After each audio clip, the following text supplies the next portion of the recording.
Okay, we ended here. You didn't know it, but this was our next slide. We now move on to the American Revolution, or at least as a prelude to it, the Anglo-American crisis here, and the road to independence. So there was about a 10-year crisis, political crisis, political conflict back and forth between Great Britain and her 13 colonies on the eastern seaboard of the Atlantic, what became the United States, before they turned it into a shooting war.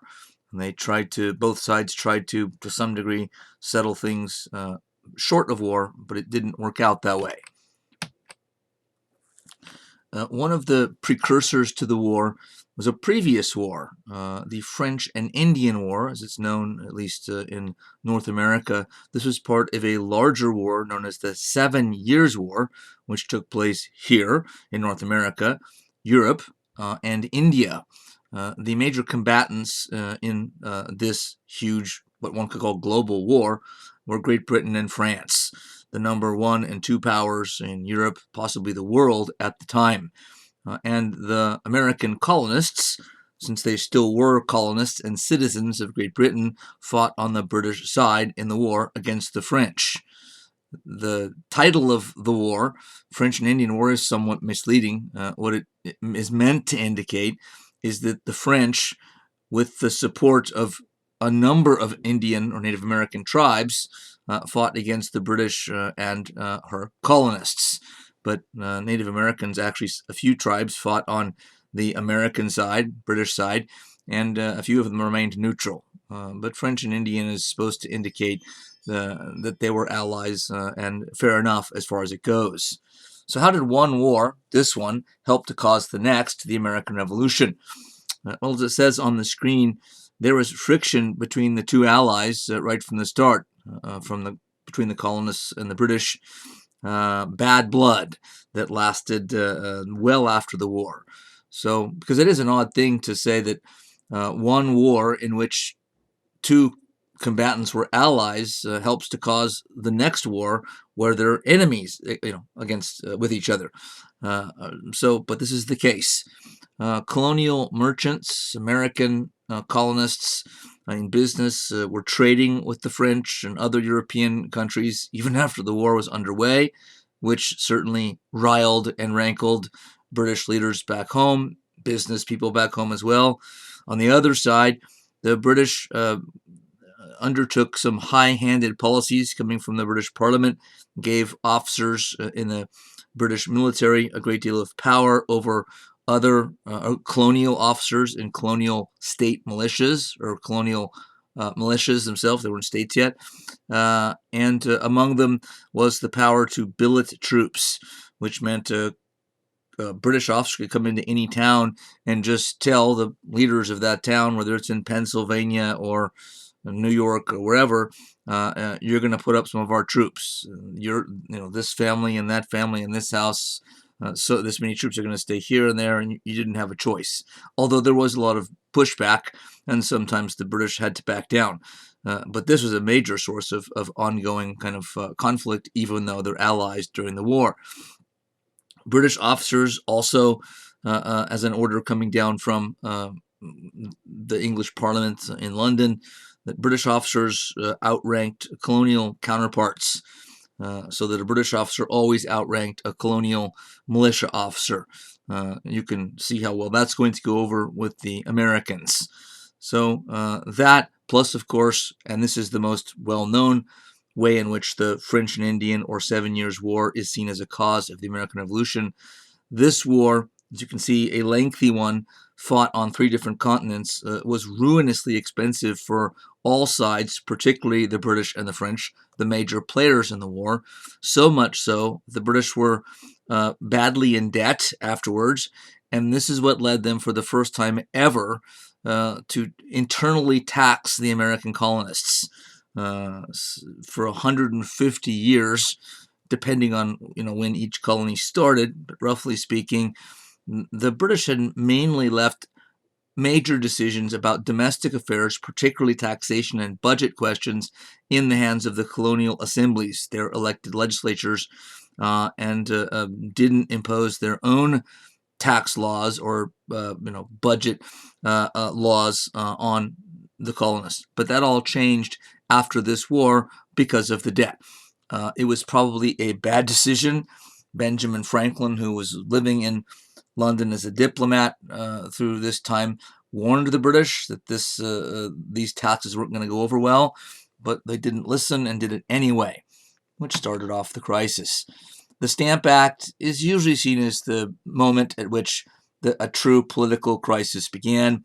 This was a tax not on stamps, but on all printed materials in the colonies, newspapers, licenses, deeds and trusts, wills, any kind of legal documents or business documents, along with newspapers, was taxed, which means the tax hit like lawyers and business people harder than anyone else.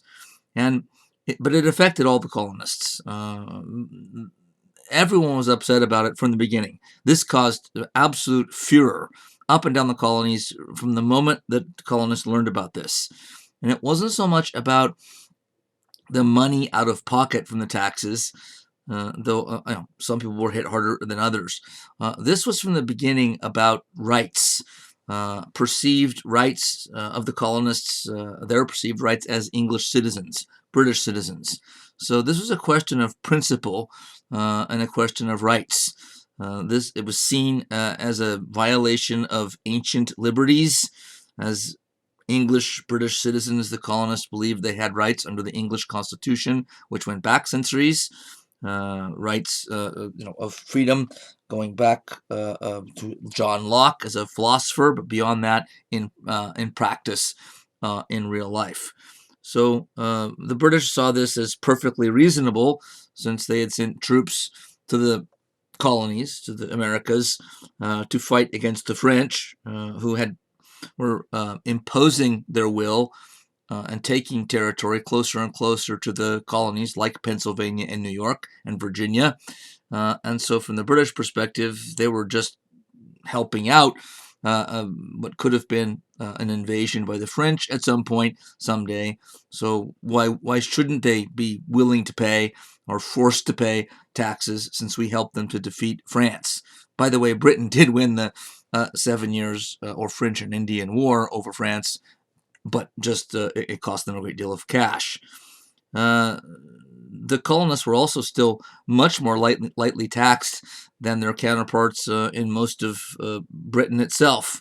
So another reason that the British probably were shocked that there was this kind of reaction. I mean, the reaction was severe from the beginning. There wasn't massive violence, but there was a little bit of violence, and there certainly was destruction of property and ships being lit on fire, homes broken into and smashed up. Anybody that was a British official or cooperating with British officials to collect the tax was subject to intimidation, having their stuff broken into and broken to bits. We skip much further ahead. There are a number of events in between where the crisis only escalated. The British repealed the Stamp Act eventually when they saw that it was going nowhere. And then they imposed the Townshend duties, which is a larger set of taxes on all kinds of things, glass, paint, lead. There was the Tea Act eventually, which put a tax on tea.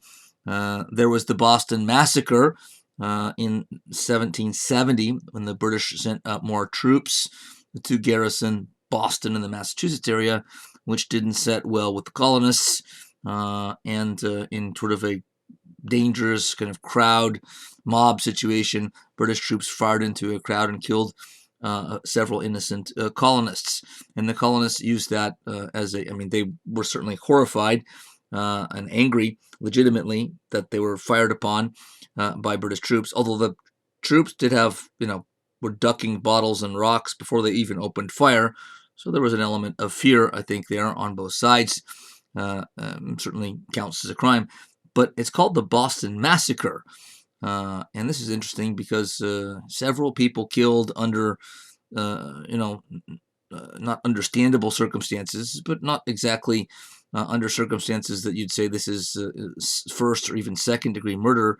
The soldiers were very much outnumbered. There was only a handful of them by the crowd, and so there was probably fear and confusion. We don't even know why the shots rang out, if it was ordered or somebody slipped. And nonetheless, this doesn't seem to have all of the characteristics or any of the characters of what we'd think of as a massacre. I think of a massacre as dozens, hundreds, thousands of people killed, all completely in cold blood, decided ahead of time. This had none of those attributes. So how did it come to be called a massacre? Because colonial leaders, particularly in the Boston area, turned the Boston Massacre into a massacre. It had been a crime, but this means propaganda was used skillfully. Samuel Adams, the cousin of the more famous John Adams, you see his words on the screen here, was a brilliant propagandist, and he helped turn a crime into a massacre. Because the more you can sell this to the colonists, even outside of Boston and all 13 colonies, as a massacre, as a vicious act on the part of the British, the more anger you're going to stir up against the British, and the more likely you are to have colonists behind you in any actions that you take against the British. This kind of stuff happened all the time. The Boston Massacre is just the most famous instance of taking something that may have been reprehensible on the part of one side, but then blowing it up out of proportion. Both sides were doing this back and forth. So 3 years after that comes another famous event in Boston, the Boston Tea Party, possibly the most famous event of this entire 10-year conflict leading to war. British ships from the British East India Company, a private corporation, the largest corporation in the world at the time, brought loads of tea into Boston and other harbors, by the way, as well. The same kind of events basically played out in other places as well, but just the biggest version of it, and certainly the one most publicized, happened in Boston. On a given night, already planned out ahead of time, colonists, groups of what were known as the Sons of Liberty. Sons of Liberty was sort of a political activist organization. This started in Boston and eventually had Sons of Liberty groups all over the colonies. But members of the Sons of Liberty went aboard ships and dumped crate after crate, hundreds of them, into the harbor as a protest against the British selling tea there when the colonists were boycotting the tea at that very moment. Boycotts were one of the tactics used by the colonists in this whole episode and affair to try to hit the British in the pocketbook so that they would back down on the hated taxes like the tea tax, like the Stamp Act tax, etc. So this isn't war yet, because at this point the colonists are trying to find other ways to get Great Britain to back away from the hated policies, laws, taxes. And if they would have, it's possible that the colonists would have gone back to being British citizens as part of the British Empire as colonists and citizens, because that's what they were calling for, even at this fairly late date, 1773. You might think that throwing some tea overboard isn't that big of a deal, but John Adams, an up-and-coming lawyer, again, cousin of Samuel Adams, the two cousins were none too close, by the way, but Adams, who was not quite as well known as his cousin yet, but would go on to be more well known, said this destruction of the tea is so bold, so daring, so firm, intrepid, and inflexible, and it must have so important consequences. It's a fancy way of him saying that the British are not going to take this well, and there's going to be a huge reaction. Get ready. And indeed there was. That came the next year with the Coercive Acts, or Intolerable Acts, as the colonists called them, in 1774. Among other things, the acts closed Boston Harbor, which basically means it closed off trade for the foreseeable future. They changed the Massachusetts Colonial Charter, highlighting Britain's legal supremacy and really imposing military British rule on them. So they closed down trade, took over the government of Massachusetts, Boston, Royal officials charged with capital crimes would now be tried in England, which seems to have been designed to just anger the colonists. The fourth act, you see on the screen, allowed British officers to house their troops in private households. This one must have been a deliberate attempt to rub salt into the wound, because we just saw that the British already did this during the French and Indian War with great opposition. So they knew how the colonists would react to this. So this is, in part, an attempt to sort of rile them up. So things by this time were actually kind of close to a breaking point, and the colonists started to think about the possibility of fighting a war. Although at first the war was designed to be, and anyone in the Continental Congress here who supported war, they were supporting a limited war, not for independence yet. If not independence, what the hell would they be fighting a war for? Well, again, the same as before, just taking more serious measures now. So the idea was we might have to fight a war to inflict enough pain and casualties on the British and force them to spend enough money on it that they'll once back down and get rid of the hated policies and taxes. And if they do that, we'll stop fighting and we'll go back to being members of the British Empire. So they're still not quite at the point where they're going to demand independence and going to act on it. The First Continental Congress really was the first steps toward a national government, as you see here. And so this can be seen as the origins of the United States government, certainly the United States Congress. And it met for the first time in 1774, and it didn't really talk about war. That kind of comes the next year. They only met for several weeks, and the main thing that they did here of importance was established a colonial-wide boycott of British goods. Again, to hit the British in the pocketbook, another tactic used to try to get the British to back away from their policies.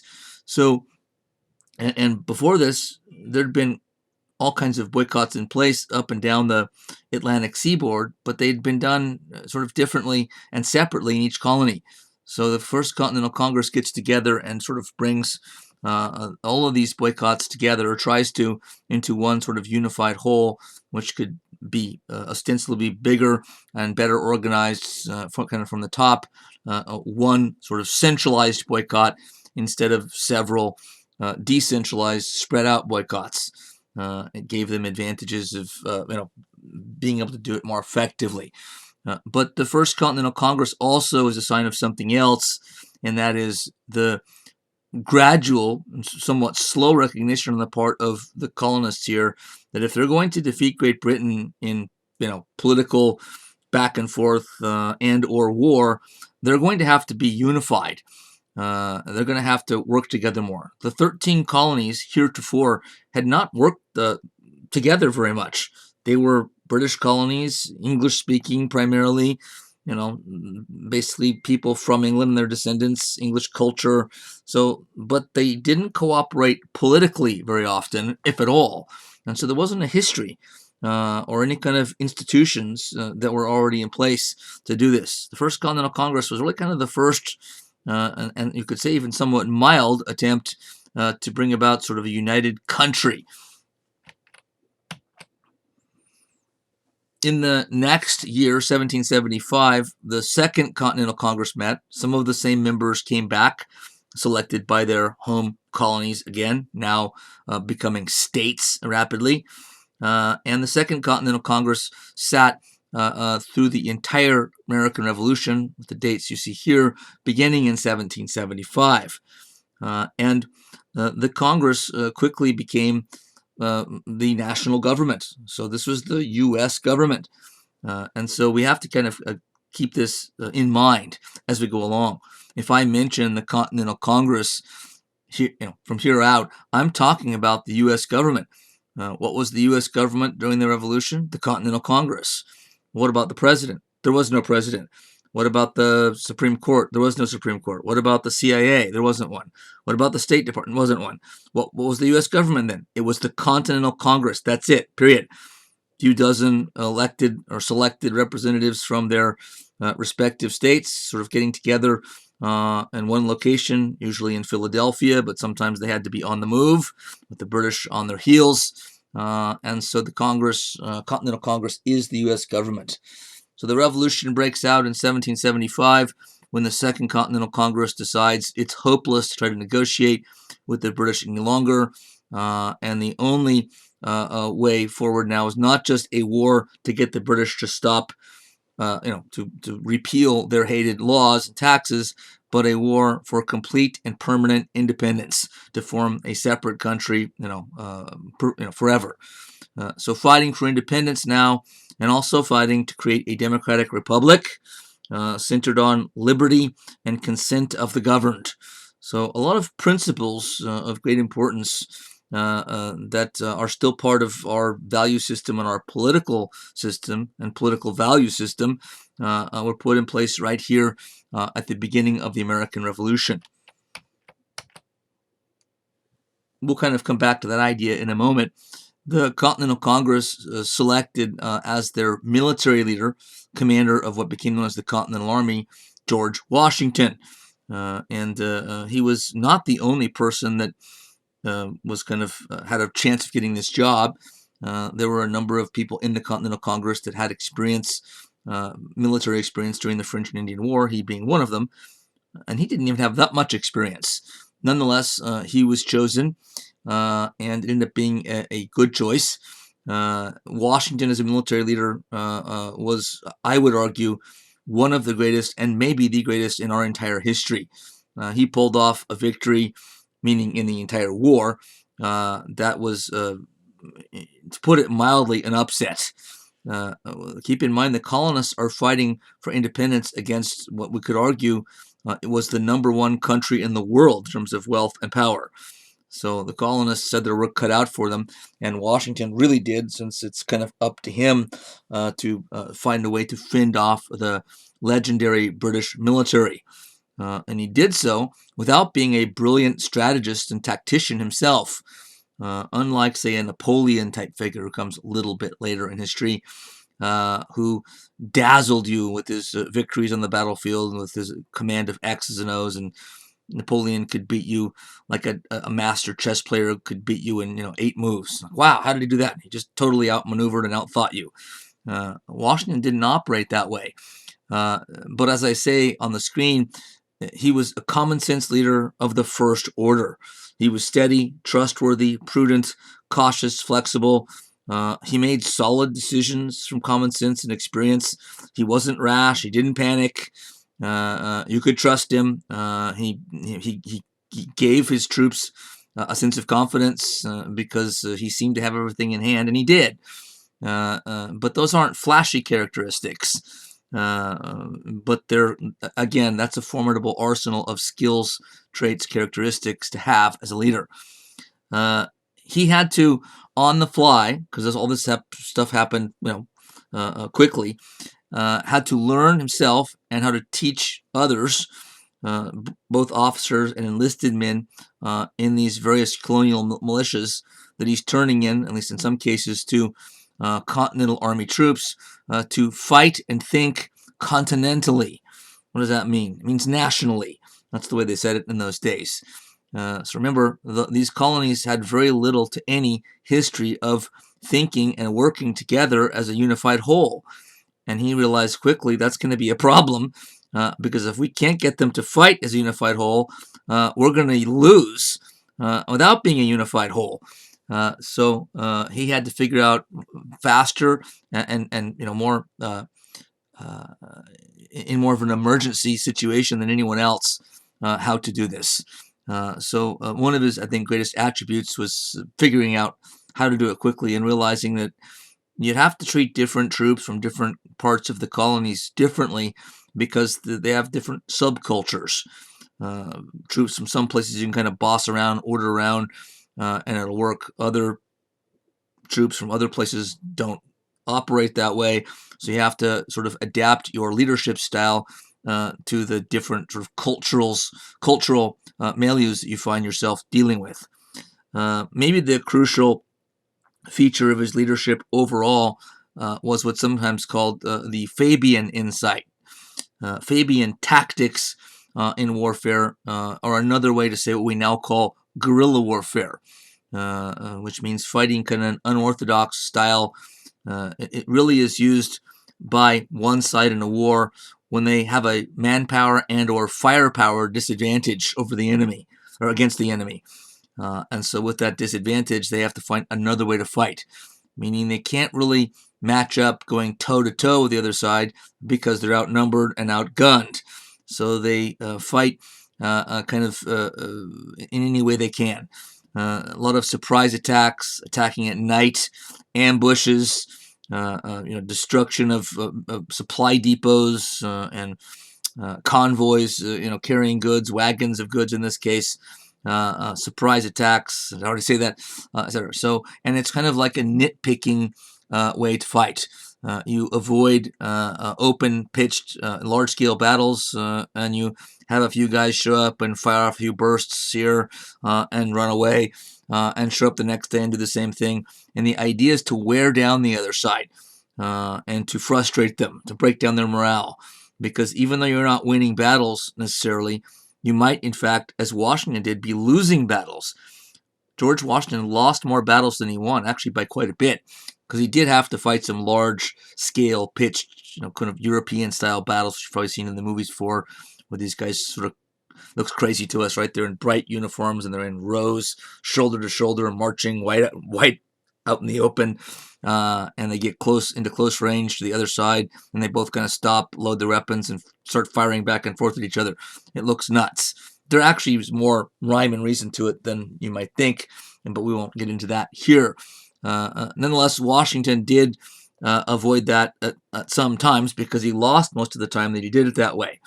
But it didn't matter, because even if he did fight in traditional battles, he understood the basic idea, the fundamental principle behind Fabian strategy and tactics, which is we don't have to win the war, we just have to not lose the war. And this was completely true. Since the colonists, the Continental Army was playing defense. I don't mean they never attacked, but the strategic picture overall had them on defense. Why? Because they've declared independence, and if the British want to keep them from independence, they have to come here and defeat the rebellion or the revolution and put a stop to it. So the British have to come here. We don't have to go there, Washington realizes. And so as long as I keep the Continental Army out there and fighting day after day after day, we don't have to win every battle. In fact, we don't have to win any battles, because we could lose every single battle, but if we keep coming out to fight, keep our army intact, one day the British might just get frustrated and say, no, I forget this. It's taking forever, too costly, too many lives lost, taking too long. We give up. We're going to go home. Guess who wins? The colonists. So even when Washington fought in formation and kind of traditional style, large-scale battles, and even if he lost them, as long as he could get the troops out there to fight another day, they were still in business. And guess what? That's what happened in the end. They just had to hold out and did hold out for long enough. And it was harder than it might seem to keep the military, the army, together, which we'll see at Valley Forge momentarily. But first, a diversion, the Declaration of Independence, because this came in the middle of the war. It's a famous document, of course, one of the most famous political documents in the entire world, but it wasn't actually written until about a year into the war, and the colonists were losing the war at the time that it was written. So it's odd timing indeed. But this lays down some of the principles that were being fought for. It wasn't just independence, remember, that the colonists and leaders like Thomas Jefferson, who wrote the crux of this declaration, understood themselves to be fighting for certain principles like basic freedoms, individual rights, natural rights, as they thought of them. And everybody had natural rights, as you'll see in a moment, in his own words, and that for any government to be legitimate, it had to be based on consent of the public, consent of the governed. So they were espousing Republican and libertarian principles. Libertarian in the sense of freedom of the individual being of the utmost importance. These are the first sentences of the Declaration of Independence. Again, mostly Jefferson's own words, and he was a gifted writer, partly why these words still kind of ring out to this day. When, in the course of human events, it becomes necessary for one people to dissolve the political bands which have connected them with another, and to assume among the powers of the earth the separate and equal station to which the laws of nature and of nature's God entitle them, a decent respect to the opinions of mankind requires that they should declare the causes which impel them to the separation. We hold these truths to be self-evident, that all men are created equal, that they are endowed by their Creator with certain unalienable rights, that among these are life, liberty, and the pursuit of happiness, that to secure these rights, governments are instituted among men, deriving their just powers from the consent of the governed, that whenever any form of government becomes destructive of these ends, it is the right of the people to alter or abolish it, and to institute new government, laying its foundation on such principles and organizing its powers in such form as to them shall seem most likely to affect their safety and happiness. And of course, it goes on. It's a much longer document than that, but that's the most famous portion of it. So Jefferson is not only declaring to the British that we're telling you now we're breaking away from you permanently if we win the war, but we're telling you also here why we're doing it. And he's saying something that comes from John Locke, the great British philosopher and thinker from the end of the previous century. Jefferson and the other leaders had all read, for sure. But he's saying that, like Locke believed and wrote in his second treatise on government in 1690, somewhere in there, that when the government doesn't hold up its end of the bargain, was called the social contract in those days, when it doesn't live up to its responsibility of taking care of the public's interests and taking care of their people's rights and freedoms, then the people have a right to abolish or reform that government. And that's what he's sort of announcing we're doing right here. You haven't treated us the way you haven't respected our rights. You've totally denied them, in fact, and abused them, and therefore we have the right to step in and say, sorry, we're not going to be governed by you any longer. And rights to property, right, again, life, liberty, pursuit of happiness, a major phrase here. Consent of the governed, an important principle. But keep in mind that sort of at the core of this is the idea of liberty, the idea of freedom from government tyranny, primarily. And they believed that what they'd been facing for the last 10 years was indeed tyranny. Government sort of run amok, government out of control, government trampling on our rights, citizens' rights, and it has no right to do so. And this is their intellectual, legal, constitutional, moral rationale for breaking away. One fairly recent book on all of this says the truths set forth by the founding fathers, meaning Jefferson and Washington, these guys, were not new. As John Quincy Adams, son of John Adams, would later say, their theory of government had been working itself into the mind of man for many ages, but the founding was also something new. So it was old and new. What was revolutionary about it was that for the first time in history, the effort was made to found a regime on these truths. For as Adams remarked, they had never before been adopted by a great nation in practice. Victory enabled the founders, through reflection and choice, to establish a constitutional republic that constrained governmental power by the consent of the governed. It was an absolutely unique experiment in government, and really it's remained that in many ways ever since. In that it's the first government ever, at least one that stayed alive for any time, decent amount of time, that was based on the principle that you only need as much government as necessary to protect the basic freedom and rights of your citizens. And you, the government, don't get any more power than that, at least if the system is working properly. So that people are free to live out their lives the way they choose to, as long as they don't break the law and get in the way of somebody else's freedom and liberty, so that they can kind of try to live out their dreams, live life as they see fit, etc. It's hard, I think, to see how important this is because we take it all for granted today. I don't think that many people understand what it would be like if we didn't have the right to live our lives the way we wanted to, if we didn't have these rights enshrined in law, basically protected by our Constitution today. There's a connection between the Declaration of Independence and the Constitution that we'll talk about later on, but they are very much connected to each other. So this is an extremely important document that lays down the principles that America has been really based on ever since.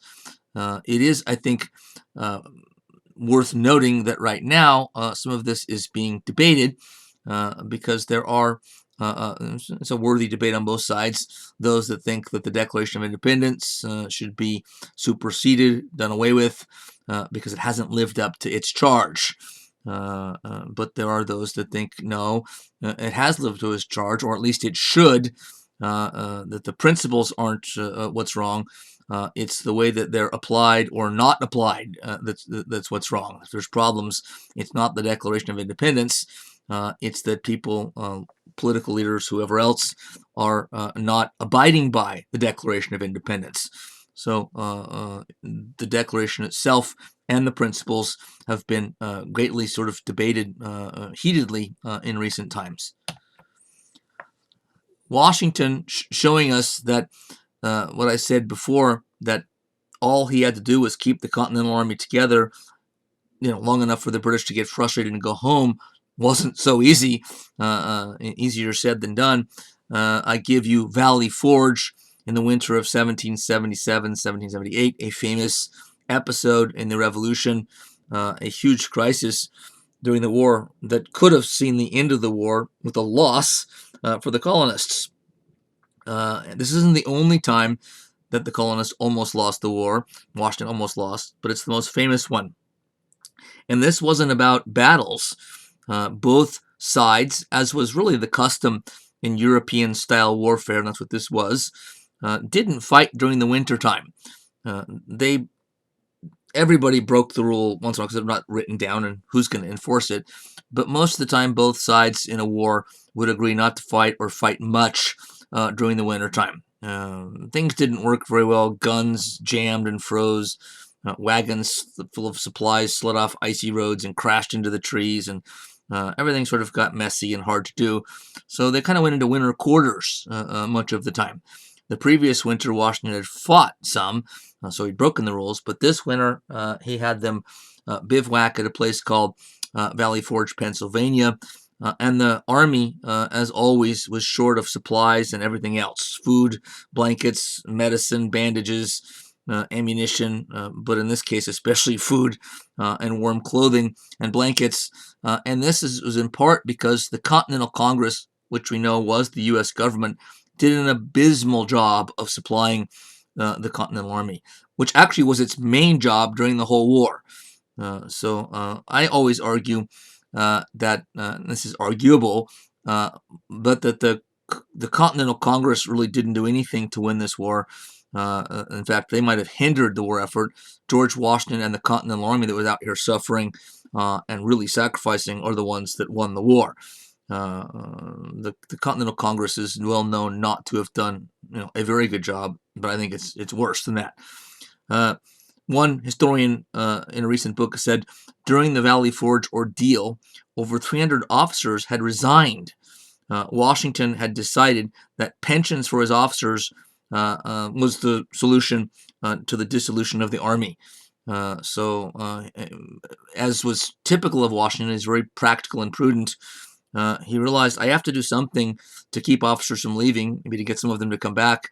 If I promise them pensions, retirement package after the war, which hadn't been offered before, that's the only way I can probably get them to stay. Otherwise, we're done. This is over. 300 have already left, and those are officers. And part of the reason they were leaving is because of the conditions in the winter at Valley Forge. You can see snow on the ground in the picture on the top. It was freezing cold. There wasn't enough food. Again, blankets. Troops were getting sick. They were malnourished, dying of this or that malady. Troops were deserting, like the 300 officers here, and leaving. The army was dwindling down to sort of less and less every day. So something had to be done. Washington decided that one of the ways to stem the tide of this, what seemed like a collapse of the army, was to offer pensions to the officers. But Valley Forge also offered some opportunities here. So there was a silver lining in the sort of the dark clouds, pardon the play on words. The army was reorganized in the months they had of downtime here, and became a better functioning fighting unit because of it. So going into the next spring campaign, they were better trained and better organized than they had before, which made them, again, a more effective fighting force. Also, those troops that stayed through the winter, as hard as it was, and didn't die of an illness or malnutrition, sort of were a more tight-knit group. There was greater camaraderie coming out the other side. This is attested to in some of the letters, documents from people that served under Washington or at Valley Forge. After lots of ups and downs between Valley Forge and Yorktown, where there were still lots of losses and lots of moments where it looked like this wasn't going to work out, the colonists scored the biggest victory and what was to be the last victory, because it ended the war in victory at Yorktown in 1781. So on the coast of Virginia, and Washington moved about 16,000 troops, about half of them Allied French troops, from New York to Yorktown, where he was able to surround a British garrison there, and it was back was to the sea.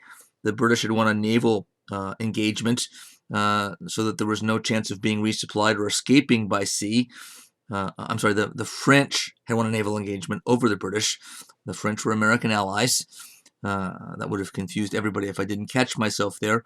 Washington pushed his troops closer and closer to the British lines. They were surrounded, and artillery became a key element in this battle.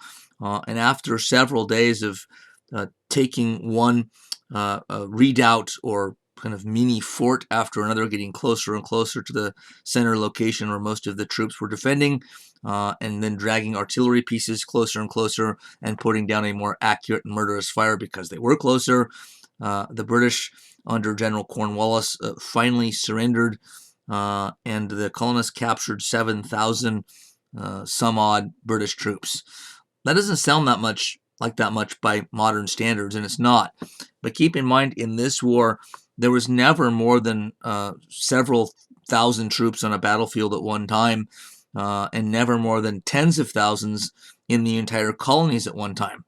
The British, the numbers fluctuated some, but they might have had 50,000 troops to 30,000 troops, in all the colonies together, not even in one place. So for 7,000 to surrender and be captured in one battle was gigantic in this war, and the British knew it. It took the Parliament back in London some months to finally make the decision, but in the end, they decided to discontinue the war and bring their troops home.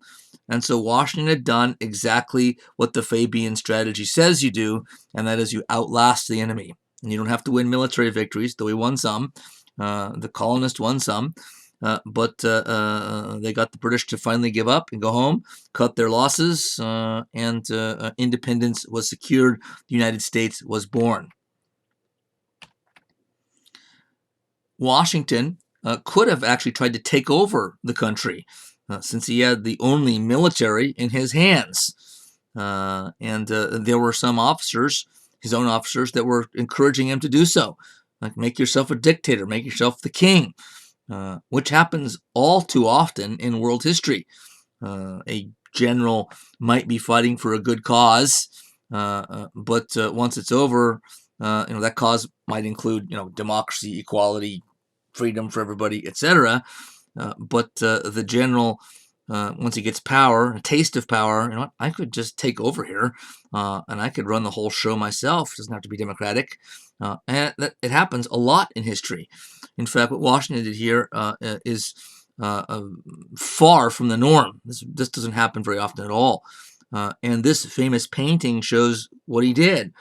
He very theatrically, which means very publicly and dramatically, in front of everybody, handed in his commission to the Continental Congress. The guys seated on the left are members of the Continental Congress, and he's handing in his orders to them.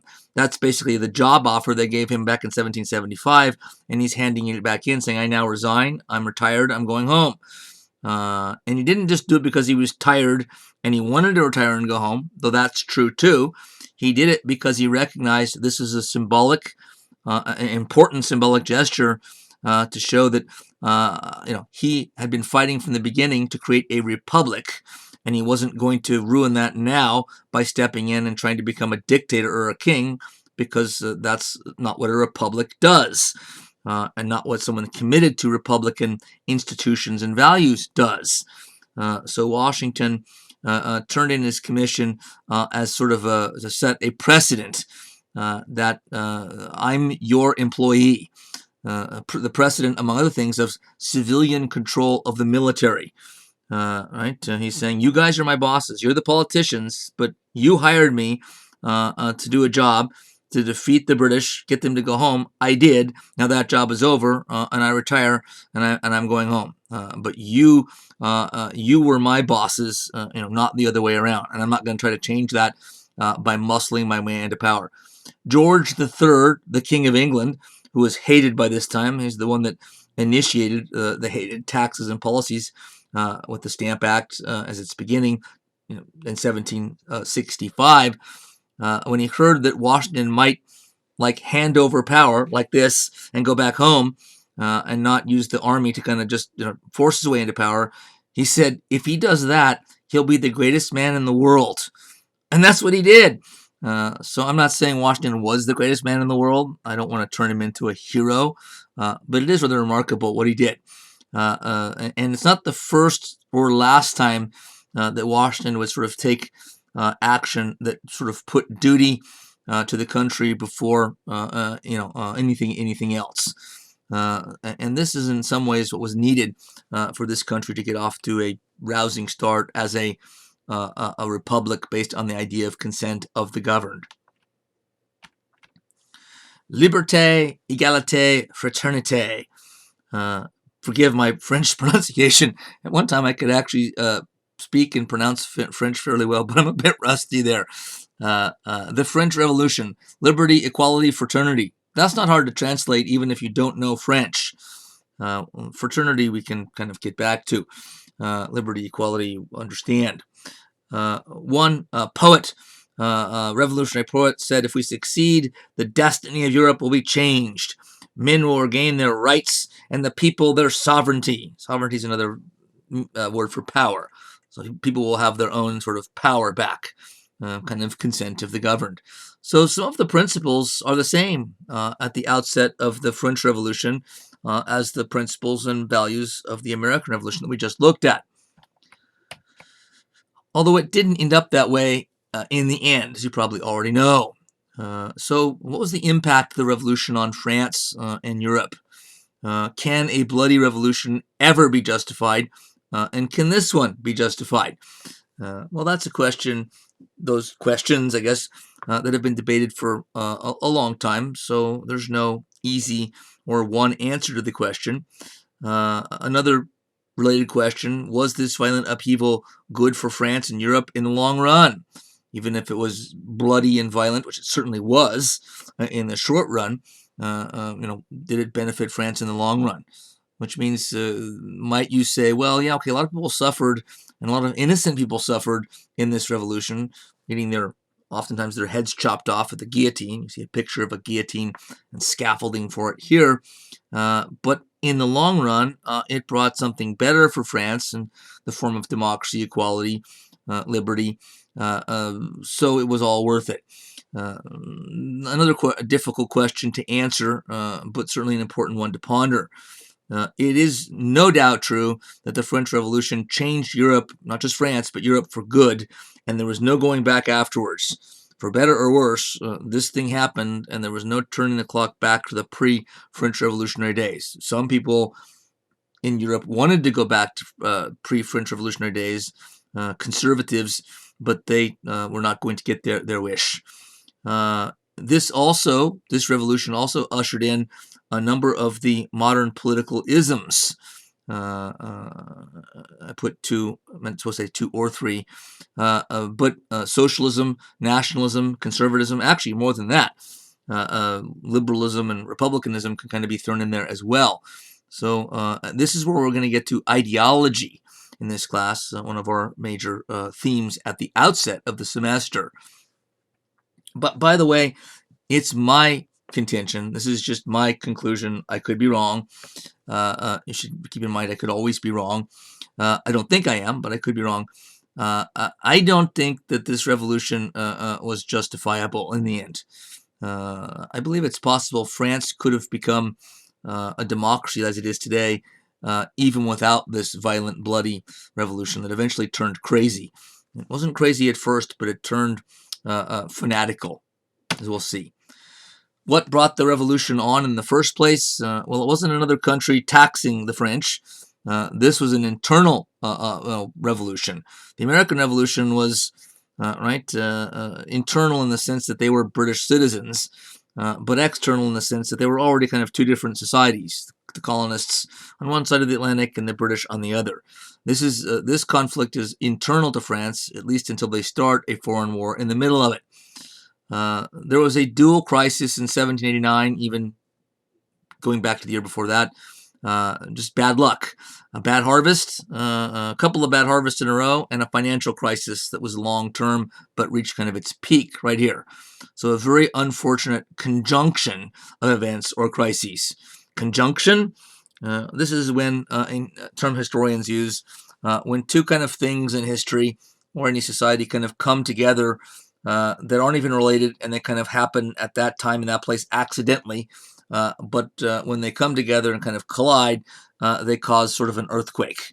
So unforeseen sort of events that kind of just happen to be around at the same time. And this certainly is an example of a very eventful and in some ways cataclysmic conjunction.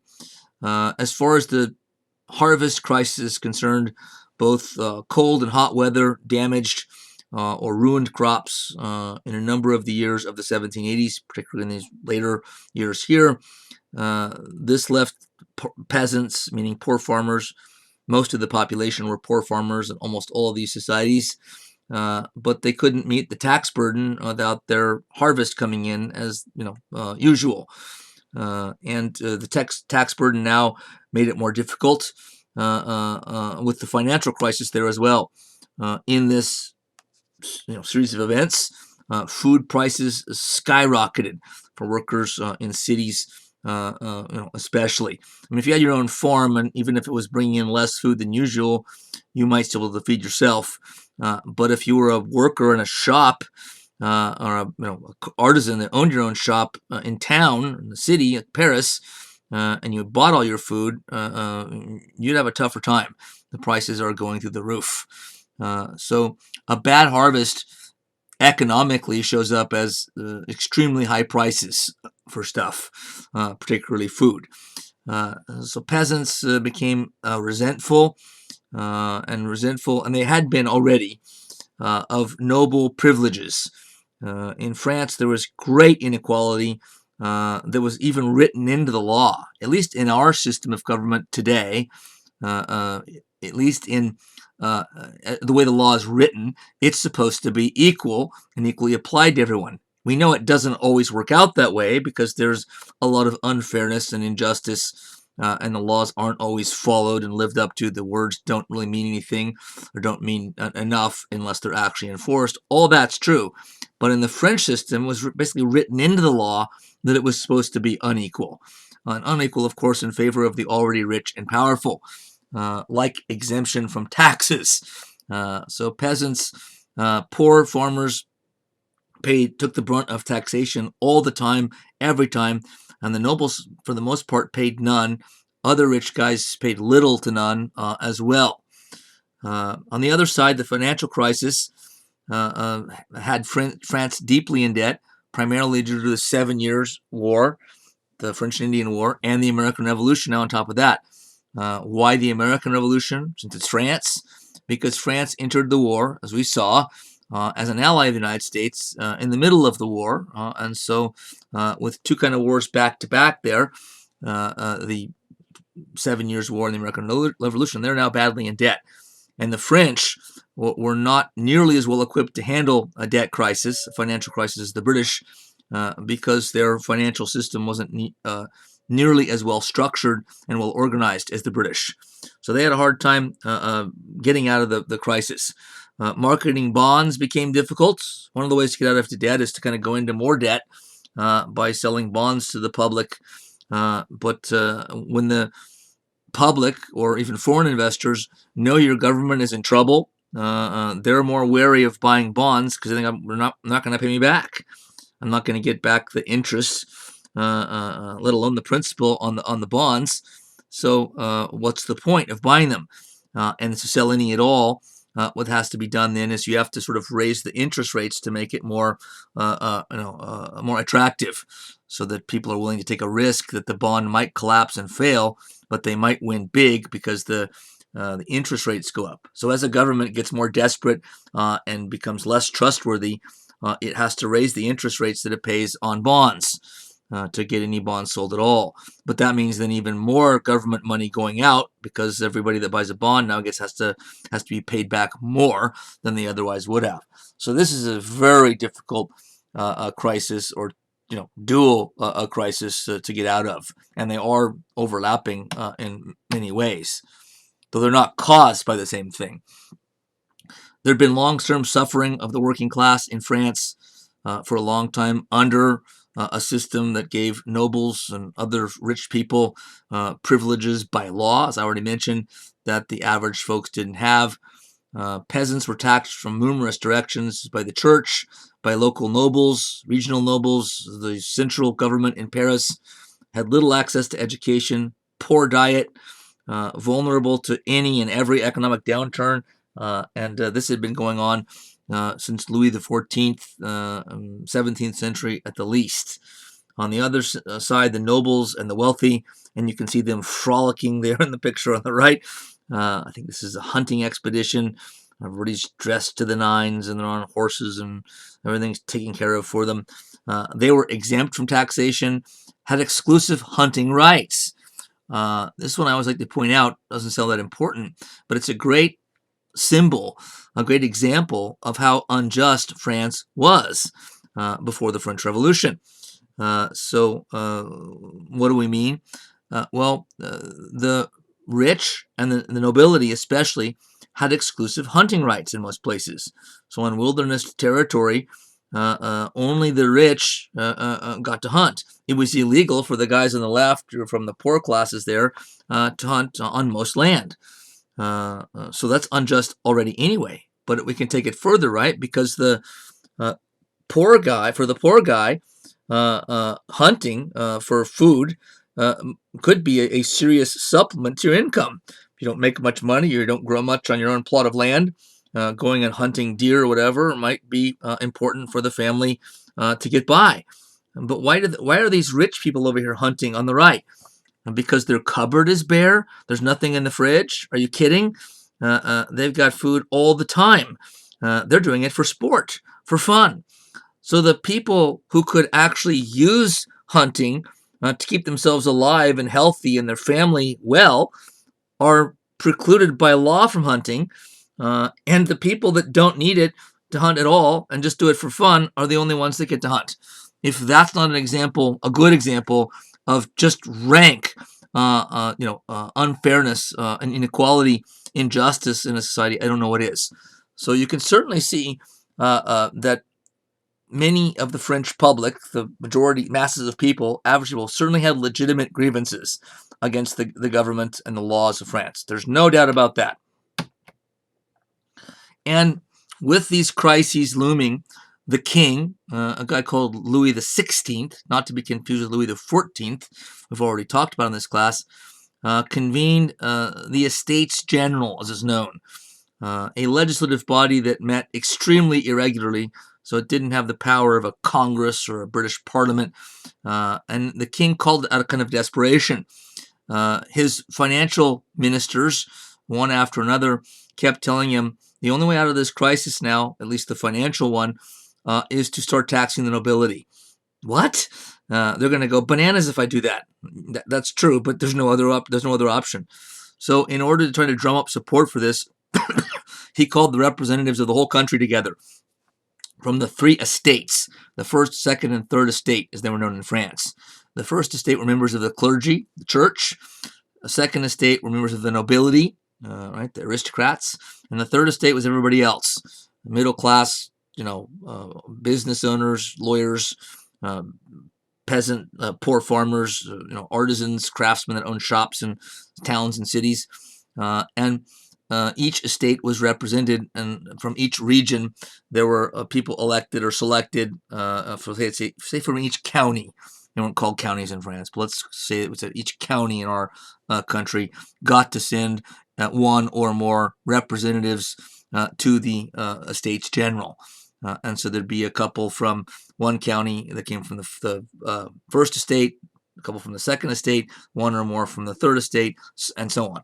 And mainly what the king and his advisors are trying to do here was find a way to kind of pressure the nobility, or coax the nobility into accepting some compromise in which they would come out of it agreeing to pay taxes. But it didn't work out that way. You can see that this is a grand occasion. Indeed, I like this particular painting because it shows how it gives you a sense of the drama of the moment. But it bogged down immediately before they even got to any issues about the financial crisis and about taxes over traditional voting procedures. The way the voting procedures worked, going back to earlier iterations of the Estates General, the third estate, which was 98% of the population, the middle class and the working class, peasants, they only got one vote, and the first and second estates got one vote each for two votes, which means that they always won. Because who were the members of the clergy? Most of the clergy, at least those that were in higher positions like bishops, archbishops, etc., were members of the nobility. So giving the first in the state, it sounds even. Each of the three estates gets one vote. But it's not when you realize that the first and the second estate are the same families, it's the same people. So it was structured intentionally so that the 98% of the public would, they and their representatives would always lose. And things had come to a head now, partly because of Enlightenment ideas, as we've seen. Notions of justice were kind of in the air. Reason, fairness, applying scientific method to reform institutions. Here's an institution that's in dire need of reform. And so Enlightenment thought was present here for sure, if subconsciously in most cases. And the members of the Third Estate were not about to abide by the normal procedures, and they demanded a change to the voting system. And when it wasn't forthcoming, they just said, you know what, then we're going to leave. And we're going to form our own legislative body. And they did, known as the National Assembly in that same year. About 1,200 representatives, 600 former Third Estate members of the Estates General, followed by 300 nobility from the Estates General and 300 clergy. They actually invited any first and second estate folks, clergy and nobility, who wanted to attend and participate as members to join them. And again, 600, 300 of each did. Why would they join them? when they were kind of opposed to them. Well, some of them weren't. Some of the nobility actually believed that these reforms were necessary for France, most of them enlightened, educated, not surprisingly. So nobility, who oftentimes were the only people in the country that got to go to college, had read Enlightenment books and believed that reform on the Enlightenment project was necessary in France. So there were some of these enlightened nobles in the room. But some of them are kind of like spies, that they're going there to kind of keep an eye on what the Third Estate is doing, its representatives, and to kind of tone it down if they can. To report back to the king, maybe, or vote in ways, or try to manipulate legislation in ways that doesn't, it tones it down from being too radical, too out of control.